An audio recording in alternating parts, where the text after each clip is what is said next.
Olá pessoal, sou Cleidiana Ramos, sou jornalista, doutora em antropologia e produzo a coluna Tarde Memória para canais do Grupo à Tarde.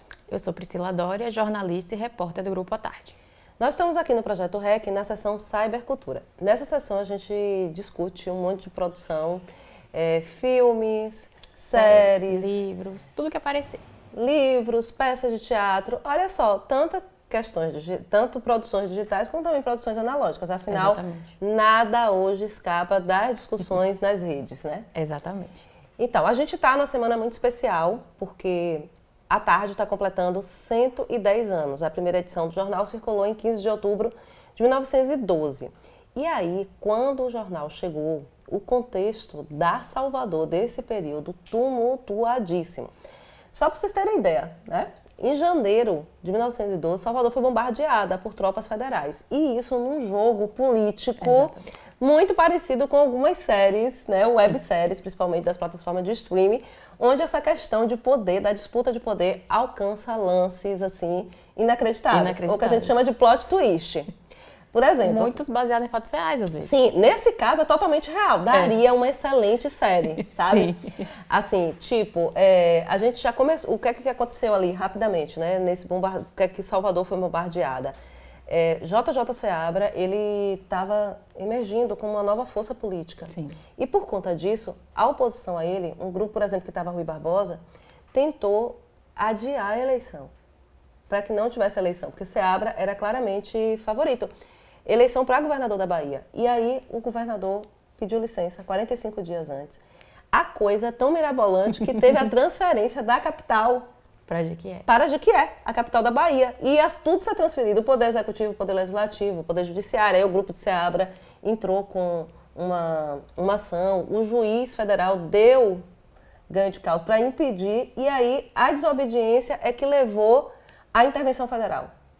As tropas federais, né, do governo do Marechal Hermes da Fonseca bombardearam a cidade, né, durante, digamos assim, uma parte da tarde, mas assim, muito estrago, Palácio do Governo, enfim. E aí pronto, é um ano tumultuado e Seabra ganhou a eleição, mas aí também ele vai fazer um projeto de modernização da cidade. E isso requer demolir prédios históricos, ou seja... Você acha o que, Priscila? House of Cards? É uma dessas, né? Essas produções que tomam, né, a política como seu centro da história, muitas vezes se baseiam em fatos reais, ou então usam e abusam. Olha o que poderia acontecer. Né? Se são muitas, House of Cards eu acho que é uma das mais emblemáticas nesse sentido. E a própria Game of Thrones. A própria Game of Thrones. É porque também House of Cards, ela é a série, né, que inaugurou as produções da Netflix, né? As produções autorais da Netflix, né? Foi um marco, tanto principalmente por ser muito boa. Muito boa. É uma pena, né? O desfecho, né? Porque o o protagonista, né, Kevin Spacey, ele acabou sendo demitido por envolvimento numa coisa absurda, né? Abusos sexuais, né, e tal. Foi pesado, o final foi tão pesado quanto que a história conta. Mas, assim, Games of Thrones, né, tinha muito...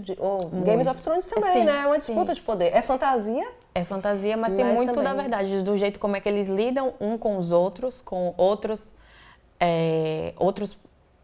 reinos para poder tomar o poder. É tudo política, tudo ali é política. E as intrigas, né? Sim, as intrigas são ótimas. O mindinho de Games of Thrones, né? Que tem sempre aquele que liga, conta um pouquinho aqui, mas conta um pouquinho lá, e ele é o ninguém para a história, assim, para os personagens principais, mas ele é tudo, porque ele que causa tudo. Ele que causa tudo, assim, atuando nos bastidores, né? Exatamente. A própria Aranha, né? Que ele fica ali, né, de certa forma, de silêncio, mas ele, na verdade, está influenciando todos aqueles jogos, né? A própria atual, né? Casa dos Dragões, né? Tem muito de intriga. Muito mais, inclusive, por ter menos batalhas, por assim dizer, né? Isso. Porque em Game of Thrones a gente acompanhava muitas coisas ao mesmo tempo. Ali é um pouco mais fechadinho. É todo mundo querendo saber quem é que vai tomar o trono de ferro, e Viserys nunca morre. E quem é que vai tomar esse trono. Uma coisa interessante também nessas produções é quando você encontra aquelas histórias que são baseadas em fatos reais, e aí você começa a conhecer, a saber mais sobre aquilo. Baseado em fatos reais, tem gente que diz que firula uma coisa, outra não, como é o caso de The Crown. que causou muita polêmica por causa sim, da rainha. Sim. Ela, que é a série, né, também da Netflix, que conta essa história da Inglaterra, dessa coisa toda, e essas trocas. É uma coisa mais mansa, por assim dizer, comparada com House of Cards, mas como que ela é baseada em fatos reais, no sentido de estar ali ainda, muitas daquelas pessoas ainda estão vivas, tem um outro peso. Lembrando, a gente falando da Netflix, lembrar uma também, assim, sobre poder, que é Dois Papas, que na verdade é um filme. Exatamente. É um filme, né, do brasileiro Fernando Meirelles? Acho que sim. Coloca aqui pra gente, nosso editor. Deu um branco aqui e ele faz, né, todo um jogo Sim. de conversa entre os dois papas, de forma... Seria um enredo totalmente fictício, mas na verdade quem acompanha a política vaticana consegue ver ali muito de fatos reais, né? Então, exatamente. Isso é muito interessante, né? E tem umas outras, hoje eu tenho inclusive 2 recomendações para fazer de séries que são muito boas e não necessariamente bem conhecidas.